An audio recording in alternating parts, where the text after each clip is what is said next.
DSC 2025లో జరిగిన అవినీతి అక్రమాల వల్ల ఈ రాష్ట్రంలో ఉన్న లక్షలాది మంది నిరుద్యోగులు తీవ్రంగా నష్టపోయారు. వారి జీవితాలని, వారి భవిష్యత్తుని కోల్పోవాల్సిన దుస్థితిలోకి కూటమి ప్రభుత్వం వారిని నెట్టివేసింది. ముఖ్యంగా నారా లోకేష్ గారు నిరుద్యోగుల జీవితాలతో చెలగటమాడిన కారణంగానే డిఎస్సి 2025లో నిరుద్యోగులు తీవ్రంగా నష్టపోయారు. వారికి న్యాయం చేయాలి.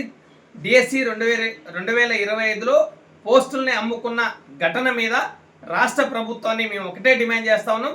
సిబిఐతో ప్రభుత్వం విచారణ జరిపించాలి, దోషుల్ని కఠినంగా శిక్షించాలి.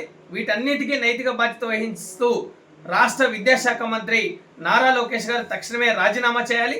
ఆయన్ని మంత్రి పదవి నుంచి బర్తరఫ్ చేయాలని మేము డిమాండ్ చేస్తా ఉన్నాం.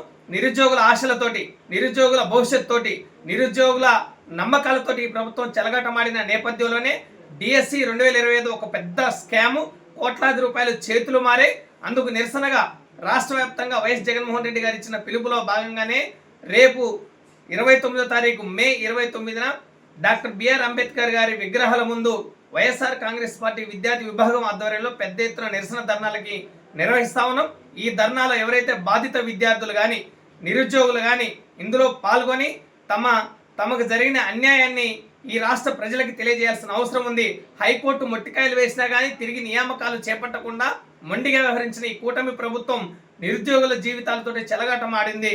అందుకే డిఎస్సి 2025 ఒక పెద్ద భారీ స్కాము.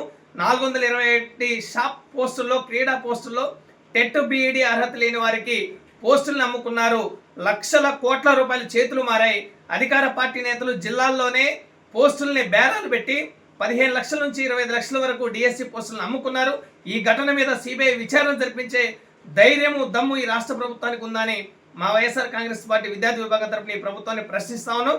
అందుకే డిఎస్సిలో జరిగిన స్కామ్ మీద ఈ ప్రభుత్వం విచారణ జరిపించి అభ్యర్థులకు న్యాయం జరిగేంత వరకు మా వైఎస్ఆర్సీపీ విద్యార్థి విభాగం తరపున ఉద్యమిస్తామని ఈ సందర్భంగా హెచ్చరిస్తా ఉన్నాం.